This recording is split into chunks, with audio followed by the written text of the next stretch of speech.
ചേട്ടാ നമസ്കാരം. കോമഡി മസാലയുടെ വേദിയിലേക്ക് സ്വാഗതം. ഒരുപാട് സന്തോഷം. എനിക്ക് തോന്നുന്നു നമ്മൾ ഫസ്റ്റ് ടൈം ആണ് ഒരു സ്റ്റേജ് ഷെയർ ചെയ്യുന്നതെന്ന് തോന്നുന്നു. അതെ അതെ. എനിക്ക് നിങ്ങളുടെ ഈ സുഹൃത്തുക്കളുടെ പരാക്രമങ്ങൾ നേരിട്ട് കാണാനുള്ള അവസരം കിട്ടിയിട്ടുള്ളൂ. അപ്പം നെൽസൺ ചേട്ടനുണ്ട്, ഉല്ലാസ് ചേട്ടനുണ്ട്. വേറെ ആരെങ്കിലും ഉണ്ടോ? അത് പോരെ, ഇത് രണ്ടും മതി. അല്ല ഈ ഒരു കോമഡി മസാലയ്ക്ക് ആവശ്യമായ കറിക്കൂട്ട് അവിടെ ഉണ്ട്. അവിടെ ഉണ്ട്. പിന്നെ കാര്യം നമുക്ക് അവരെയും കൂടി ഈ വേദിയിലേക്ക് സ്വാഗതം ചെയ്യാം.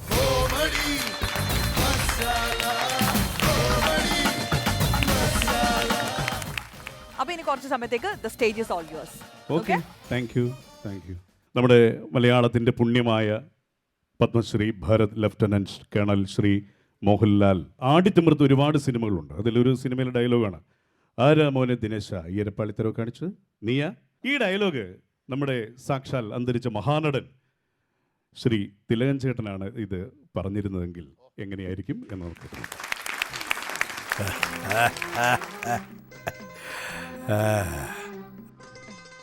ആരാ മോനെ ദിനേശ ഈയരപ്പാളിത്തരവ് കാണിച്ചു നീയാ. ഏത് നായിൻ്റെ മോൻ പറഞ്ഞിട്ട് ചെയ്താണെങ്കിലും വേണ്ടില്ല, ഇതൊക്കെ പറക്കി കെട്ടി പോലില്ല. പൊട്ടിയതും ചളങ്ങി നോക്കി വിട്ടിട്ടേ, പകരം പുതിയത് വേണം പോളിലെത്താൻ. അതിനിപ്പോ മീൻകറി വെക്കുന്ന ചട്ടിയാണെങ്കിലും മോനെ ദിനേശ അങ്ങനെ ചെയ്യാൻ പറയണം. അപ്പോൾ ഇനി നമുക്ക് വേറെ ഏത് താരത്തിന്റെ ശബ്ദം വേണമെന്ന് ഇവിടെ ആവശ്യപ്പെട്ടാൽ ഞാനത് പ്രസന്റ് ചെയ്യാം.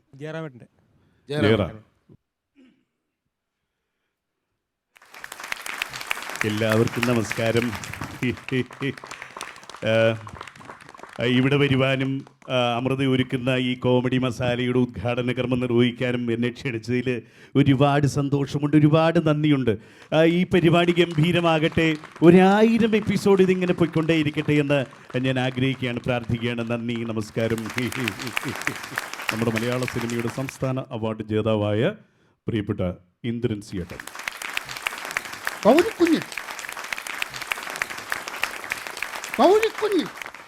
ഓ ഇതെന്തോ ഒരു ദോശയാ. ഈ ദോശയുടെ നിറവും എൻ്റെ നിറവും ഒരുപോലെ ഇരിക്കുക, കറുത്ത് കരിവാളിച്ച്. എനിക്ക് ഈ ദോശ വേണ്ട ഗൗരിക്കുഞ്ഞ്, ഞാൻ കടയിൽ പോയി പുട്ടും മുട്ടയും തിന്നോളാം. മമ്മൂട്ടി പ്രിയപ്പെട്ട മമ്മൂക്കിയുടെ ഒരു ഡയലോഗ് എനിക്ക് അറിയാവുന്ന പറയാം കേട്ടോ. മുത്തേ മുത്തേ എവളി തവണ പോയി കിടക്കണം. താഴത്ത് വെച്ച് എറുമ്പരിക്കും, തലയെ വെച്ച പേനരിക്കുന്ന എന്നെ മുത്തനെ ഞാൻ വളർത്തിയത്. തോപ്പിച്ച് കിടന്നെല്ലാടി. 10ാം ക്ലാസ്സിൽ പഠിക്കുന്ന പെണ്ണാണ് കേട്ട. ചെന്ന് പുസ്തകമെടുത്ത് വായിച്ചു പഠി.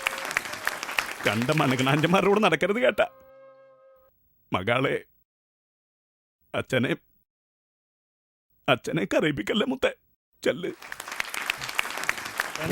പ്രേം നസീർ. ഓക്കെ, മലയാളത്തിന്റെ നിത്യഹരിത നായകൻ ശ്രീ പ്രേം നസീർ.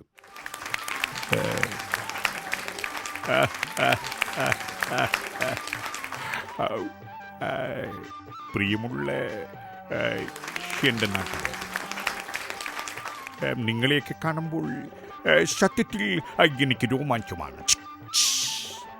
ഇവിടെ വരുവാനും ഈ ആഘോഷത്തിൽ പങ്കെടുക്കാനും കഴിഞ്ഞതിൽ ഒരുപാട് സന്തോഷമുണ്ട്.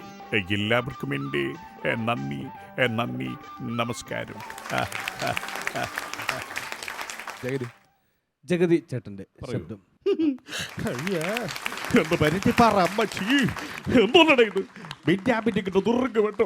എല്ലാം ഉണ്ടാക്കി വെക്കാൻ ഞാനും വലിച്ചു വാരത്തിന്റെ നീവ ഭ്രാന്തിപ്പെട്ടും വിളിച്ചോണ്ട് പോണോ.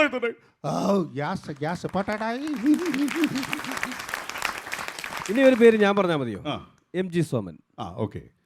നേരെ അതിരുമീൻ ഈപ്പച്ചൻ പള്ളിക്കൂടത്തിൽ പോയിട്ടില്ല. നരമ്പിട്ടുകാരനായിരുന്നു എൻ്റെ അപ്പൻ. കൺമുമ്പി വെച്ച് എൻ്റെ അമ്മച്ചിയെ കയറി പിടിച്ച റേഞ്ചർ സാഹിബിനെ ഒറ്റ വെട്ടിന് 2 തുണ്ടമാക്കിയിട്ട് എൻ്റെ അപ്പൻ ജയിലിൽ കയറുമ്പോ എനിക്ക് 9 വയസ്സ്. കാഴ്മരത്തിൽ അപ്പൻ്റെ ശവമിറക്കിയിടാ ഇങ്ങനെ കയ്യിലോട്ട് വാങ്ങിക്കുമ്പോ അന്ന് എൻ്റെ 10ാമത്തെ പിറന്നാള്. പനമ്പായി പൊതിഞ്ഞു കെട്ടി 3ാം പക്കം എൻ്റെ അപ്പനെ ഈ പള്ളിമുറ്റത്തുകൊണ്ട് ഇറക്കുമ്പോ എൻ്റെ കൺമുമ്പിൽ ഇപ്പോഴും ഞൊളയ്ക്കുവാ തിരുമേനി. ദണ്ടീ നീളത്തിലുള്ള കൃമികള് അപ്പൻ്റെ മൂക്കീനും വായിന്നും അന്ന് മൂക്ക് പൊത്തിക്കൊണ്ട ഇതുപോലത്തെ കുപ്പായം ഇട്ട തിരുമേനിമാര് അപ്പന്റെ ശവത്തിന് ടാറ്റിയത് എടുത്ത് ചെമ്മാടി കുഴിക്കൊണ്ട് തള്ളിക്കോളാൻ. അന്യം വിയർക്കുന്ന കാശ് കൊണ്ട് അപ്പം തിന്ന് വീഞ്ഞും കുടിച്ച് പോണ്ടാസിലും ബെൻസിലും കയറി നടക്കുന്ന വലുവെളുത്ത കുപ്പായത്തോട് അന്ന് തീർന്നതാ തിരുമേനി ബഹുമാനം. ഇപ്പൊ എനിക്ക് അതിനോട് തിരുമേനി ഇംഗ്ലീഷിൽ പറഞ്ഞ സാധനമാണ് ഇറവറൻസ്, ബഹുമാനക്കുറവ്. മനസ്സിൽ വെച്ചോ തിരുമേനി. I am outspoken. വാടാ. കലാഭവൻ മണിച്ചേട്ടൻ്റെ സൗണ്ട്. കലാഭവൻ മണി. പ്രിയമുള്ള കലാപ്രേമികളെ, ഇത് ഞാനാ കലാഭവൻ മണി. ഓക്കെ, ഇനി സുരേഷ് ഗോപി. അദ്ദേഹം സിനിമയിൽ വരുമ്പോൾ പുല്ല് നാണയ്ക്ക് വകയില്ലാത്ത നാനാന്തരം വേഷകള് റൈഡ് ചെയ്ത് പിടിച്ചിട്ട് അവർക്കൊപ്പം നിന്ന് ഫോട്ടോ എടുത്ത് പത്രത്തിൽ കൊടുക്കുന്നത് കണ്ടിട്ടാണോടാ എനിക്ക് അസൂയ. ഇങ്ങനെ പറയുന്ന സുരേഷ് ഗോപി അവർകൾ കോടീശ്വരൻ എന്ന് പറയുന്ന പ്രോഗ്രാം അവതരിപ്പിക്കുമ്പോൾ അദ്ദേഹത്തിന്റെ സ്റ്റൈലിനൊരു വ്യത്യാസമുണ്ട്. അതായത് ഇങ്ങനെ ഒരുപാട് ചോദ്യങ്ങൾ, ഒരുപാട് ഉത്തരങ്ങളും ചോദ്യങ്ങളും സമ്മേളിക്കുന്ന ഈ സമ്മേളന വേദിയാണ് നിങ്ങൾക്കുമാകാം കോടീശ്വരൻ. ഹോട്ട് സീറ്റിൽ ഇനി മത്സരിക്കാനുള്ളത് 6 ദളങ്ങൾ. ഇവരിൽ ആര് ആദ്യം പോയി? ഓക്കെ, ഉമ്മർ, മഹേശ്വരി, നിന്റെ വികാരഭരിതമായ മുഖം കാണുമ്പോൾ ഞാൻ ആകെ കോരിത്തിരിച്ചു പോകുകയാണ്. മോളെ ശോഭെ, ഞാനൊരു വികാര ജീവിയാണ്. നീ എന്നോട് സഹകരിച്ചാൽ നിനക്ക് ഞാൻ ആനയെ വാങ്ങിത്തരും, ചേനോ വാങ്ങിത്തരും. മറിച്ച് പുത്തൂരം വീടിന്റെ മുറ്റത്ത് വന്ന് നിന്ന് അനാവശ്യം പറഞ്ഞ് കൊന്നുകളഞ്ഞ അഹങ്കാരി.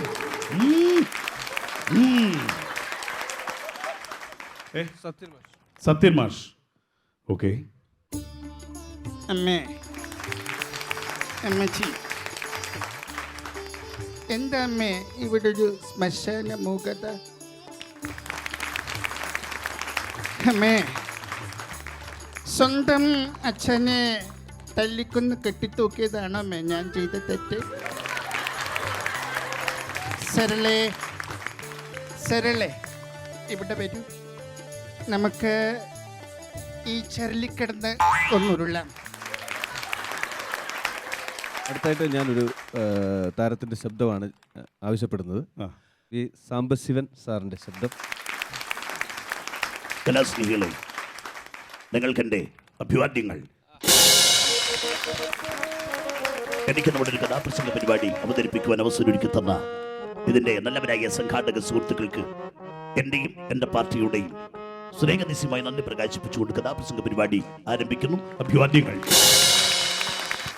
ഇത് തന്നെ ഇദ്ദേഹത്തിന്റെ വേറെ ശബ്ദത്തില് ഇത്രയും ഈ പറഞ്ഞതുപോലെ തന്നെ പ്രശസ്ത ബംഗാളി സാഹിത്യകാരൻ വിമൽ മിത്രയുടെ പ്രതി എന്ന കഥാപ്രസംഗ രൂപത്തിൽ ഞാൻ അവതരിപ്പിക്കുകയാണ്. പ്രതി.